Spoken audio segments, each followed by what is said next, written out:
Hey everyone, this is Maga Martin from the Maga Martin Show. This is only my second video on this channel. So today I want to talk about how Kamala Harris got absolutely destroyed by Donald Trump. And the topic of this video is Harris campaign wants a second presidential debate with Trump. The second meeting Trump agrees would come in addition to an October 1st debate between the two major party vice presidential nominees. First and foremost, if the Kamala Harris team thinks that they won this debate, why are they requesting a second debate? I mean, quote me if I'm wrong, but in a boxing match, when an opponent beats his challenger, he doesn't request a rematch. The loser is the one who wants a rematch so they can, have a chance to get back and get even. So they feel that if they won this thing, like I'm hearing from a lot of different sources, mostly left-wing sources are saying, oh, she looked like she belonged. She really held herself very well. She got under Donald Trump's skin.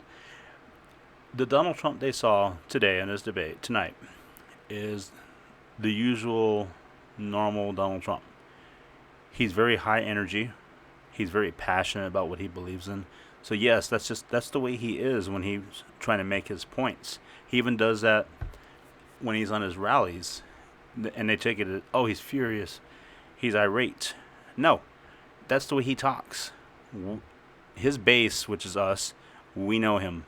But these liberal idiots, they don't really know him apparently because maybe they don't watch him enough. I don't know what it is. They're just trying to make Kamala look like she did so well. They're trying to say that he's not level-headed, that he's a hothead, and all this. This is just Trump's normal way of speaking. He's very passionate about what he's doing and what he's talking about. So one thing I will say is they set Donald Trump on, set him up to be on defense probably the majority of the debate.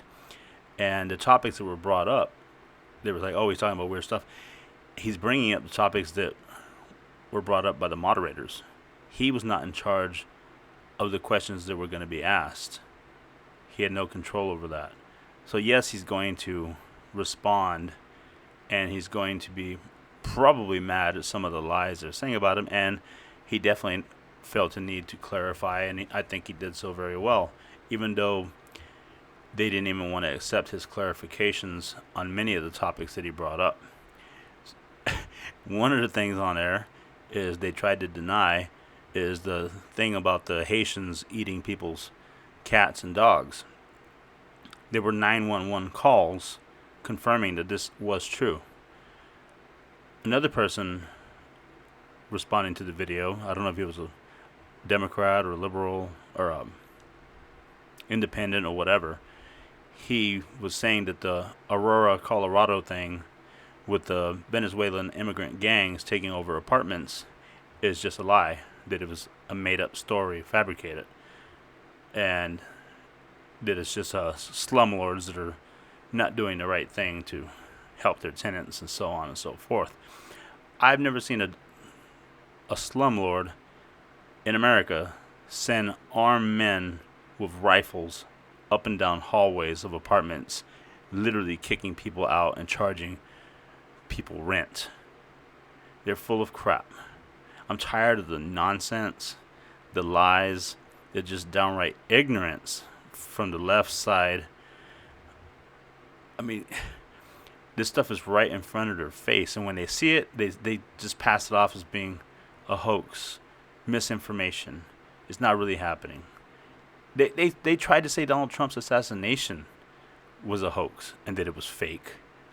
Let me backtrack on it a little bit. His attempted assassination. Let me clarify. Thank God he was not actually assassinated. People are saying, oh, he had a blood pill in his pocket and he put it to his ear. Come on.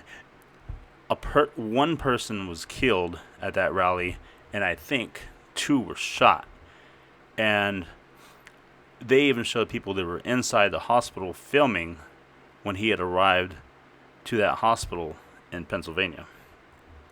But they're still going to say, it never happened.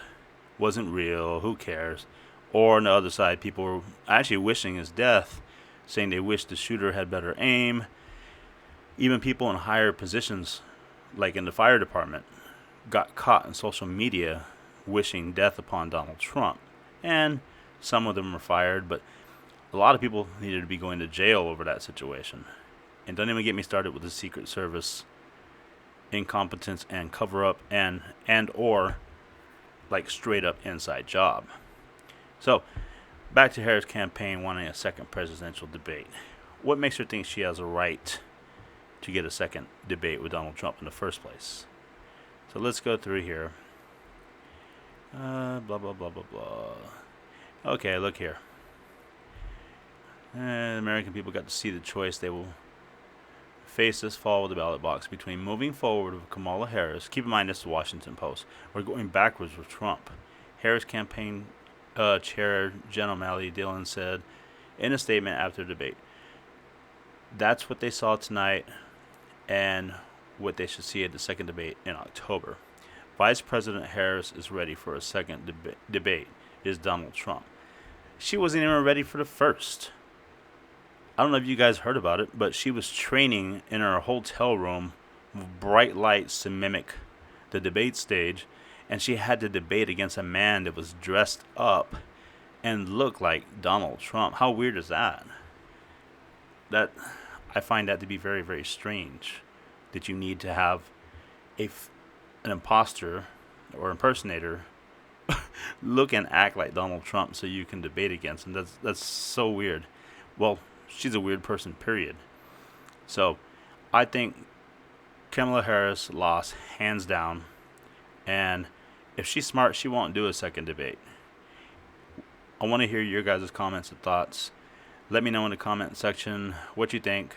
Do you think Trump or Kamala won?